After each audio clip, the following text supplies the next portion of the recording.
જય શ્રી કૃષ્ણ ભક્તજનો.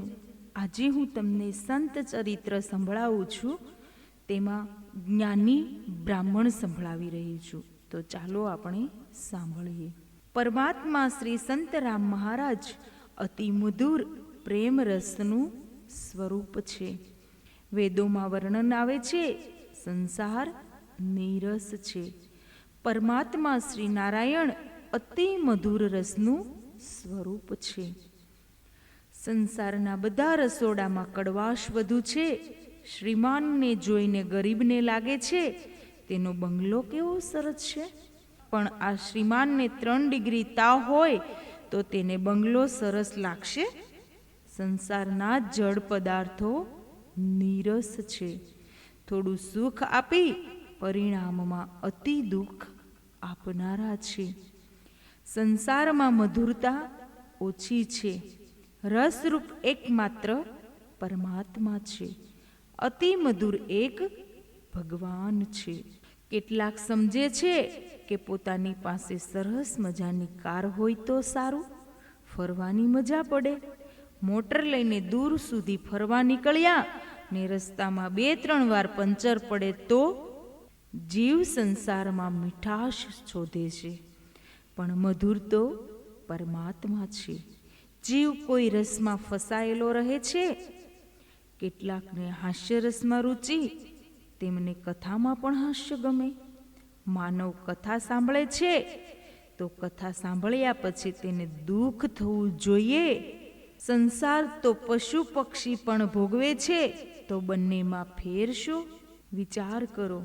મેં આજ સુધી ભગવાન માટે કંઈ કર્યું નથી. અંતકાળમાં મારી સી દશા થશે? અંતકાળમાં જીવને મહાદુઃખ થાય છે. તેથી તેને તું જાગ, તું જાગ એમ કહ્યું છે. જન્મ મરણનું મહાન દુઃખ છે. માના પેટમાંથી બહાર આવતા જીવને અતિ દુઃખ થાય છે. મા કરતાં 1000 ગણું વધુ દુઃખ જન્મનારને થાય છે. હાસ્યરસમાં કડવાશ છે. જે બહુ હસે છે તે રડવાની તૈયારી કરે છે. અતિ હસે તે કાળને સહન થતું નથી. કાળ તેને રડાવે છે. કેટલાકને શૃંગારમાં રસ પડે છે. માનવનું લગ્ન થાય, બધી અનુકૂળતા હોય એટલે લગ્નનું સુખ સ્વર્ગના સુખ જેવું લાગે. લગ્ન જીવનમાં આરંભમાં રસ રહે છે. 2-4 બાળકો થાય, શક્તિ ક્ષીણ થઈ જાય, દુર્બળતા આવે એટલે શૃંગારમાં લગ્ન જીવનમાં કડવાશ આવવા માંડે છે. વિચાર કરો, મેં સ્વર્ગનું નહીં, ચામડાનું સુખ ભોગવ્યું. માયાનો પ્રભાવ જ એવો છે કે શરીર જ્યાં સુધી સારું હોય ત્યાં સુધી બુદ્ધિ બગડેલી રહે છે. શરીર દુર્બળ થયા પછી ભૂલ કર્યાનું ભાન થાય છે. ભોગના પાછળ રોગ ઊભો જ છે. શરીર રોગી દુર્બળ થયા પછી ભાન થાય છે. કેટલાકને વીર રસ ગમે છે. આ વીર રસમાં પણ છે તો કડવાશ જ. આ સમુદ્ર જેવા સંસારમાં ખારાશ અને કડવાશ જ વધુ છે. સંયોગમાં જેટલું સુખ તેના કરતાં વિયોગમાં વધુ દુઃખ હોય છે. સંસારનો સંયોગ વિયોગ કરાવશે જેની સાથે તમારો વધુ પ્રેમ છે, તે એક દિવસ તમને છોડી જવાના. ભગવાન જીવના સાચા મિત્ર છે. જીવ ઈશ્વર સાથે રહે છે. ભગવાન જીવને છોડતા નથી. માતાને બાળક પ્રિય છે, પણ મા 24 કલાક બાળક સાથે રહેવા તૈયાર નથી. બાળક મોટો થાય, બહાર જાય, સ્કૂલમાં જાય તેમ મા ઈચ્છે છે. આમ જીવ કોઈ જીવ સાથે 24 કલાક રહેવા તૈયાર નથી. જીવ ચાહે સ્વર્ગમાં જાય, ચાહે નર્કમાં, ચાહે પશુ પક્ષી યોનિમાં, પ્રભુ જીવની સાથે જાય છે. જીવના સાચા મિત્ર ભગવાન છે. પ્રત્યેક કામમાં ભગવાન જીવને સાથ આપે છે. ધરતી માનવ ખેડે છે, વર્ષા ભગવાન આપે છે. બીજ માનવ વાવે છે, અંકુર ભગવાન ઉગાડે છે. અન્ન ભગવાન પેદા કરે છે. અન્ન ઉત્પન્ન થયા પછી તેને ખાવાનું કામ માનવનું, પચાવવાનું કામ ઈશ્વરનું. ખાધેલું ભગવાન પચાવે છે. અગ્નિ સ્વરૂપે અંદર ભગવાન બિરાજે છે. જમ્યા પછી સૂવાનું કામ માનવનું, તો રક્ષણ કરવાનું કામ ભગવાનનું. નિંદ્રામાં રક્ષણ ભગવાન કરે છે. આવા ભગવાનના ઉપકાર માનો. સૂતા પહેલા અડધો કલાક જાપ કરો, ભક્તિ કરો. પ્રભુને પ્રાર્થના કરો કે વહેલી સવારે 4 વાગે મને ઉઠાડજો.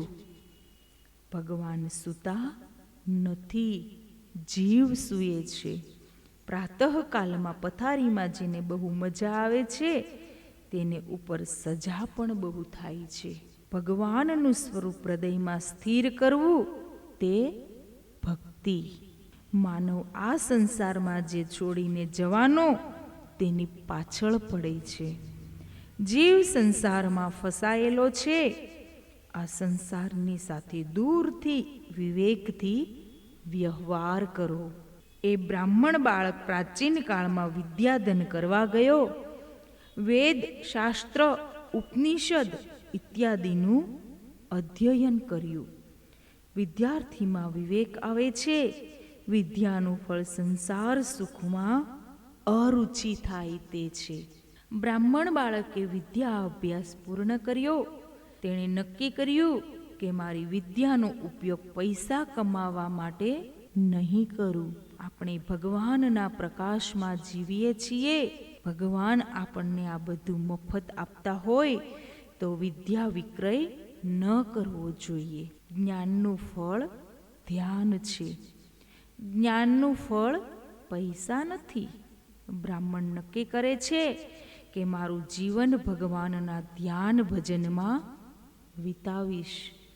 તે કાશીમાં ગંગા કિનારે રહી સાત્વિક જીવન ભક્તિ કરી જીવવાનો નિર્ણય કરે છે.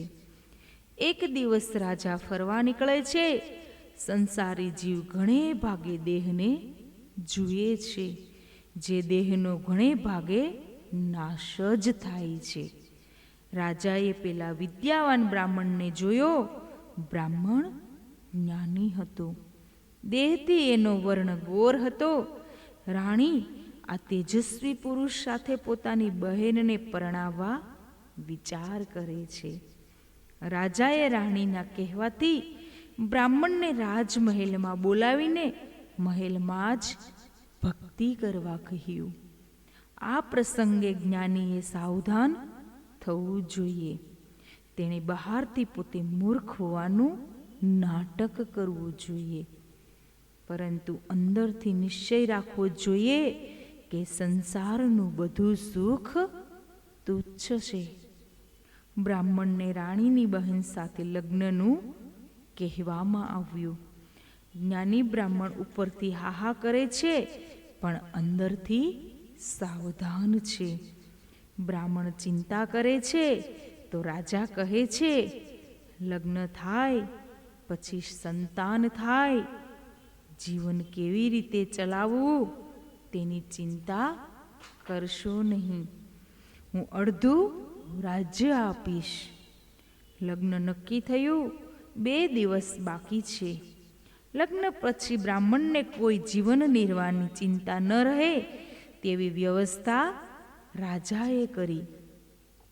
આમ છતાં જ્ઞાની કહે છે, લગ્ન થાય, કદાચ પત્ની મરી જાય, આ પત્નીનું મૃત્યુ દુઃખ કોને થશે? તમે મને સુખ આપો, સુખના સાધન અને સામગ્રી આપો, પણ જે દુઃખ આવશે એ દુઃખ તો મારે ભોગવવું જ પડશે ને. જ્ઞાની લગ્ન કરતો નથી. તે કહે છે, મારું લગ્ન તો પરમાત્મા સાથે થયું છે.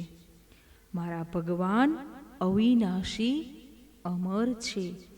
જેની સાથે લગ્ન કર્યા પછી દુઃખ આવવાનું જ નથી. જ્ઞાનીમાં જ્ઞાન અને વૈરાગ્ય પરિપૂર્ણ હતા. તે લગ્ન કર્યા વગર વૈરાગ્ય બતાવી રાજમહેલમાંથી વિદાય થઈ ગયા. ભક્તિનો અર્થ છે પ્રેમ. ભક્તિના શાંત, સખ્ય, વાત્સલ્ય, દાસ્ય, માધુર્ય આ ભાવ છે. ભગવાનનો આનંદ લેવો તે ભક્તિનો અર્થ થાય છે. સંસારી જીવનમાં પતિ પત્ની અનુકૂળ હોય તો સુખ મળે. માનવનો સ્વભાવ જીવન ક્યારેય બદલાય તેની ખબર પડતી નથી. સ્વભાવ બદલાતા જે સજ્જન છે તે દુર્જન થઈ જાય. મિત્ર છે તે દુશ્મન થઈ જાય.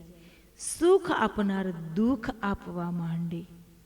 જીવનો જગત સાથેનો સંબંધ સાચો નથી. જીવ ભગવાનનો છે. જીવ પરમાત્માનો અંશ છે. જગત સાથેનો જીવનો સંબંધ કલ્પિત છે.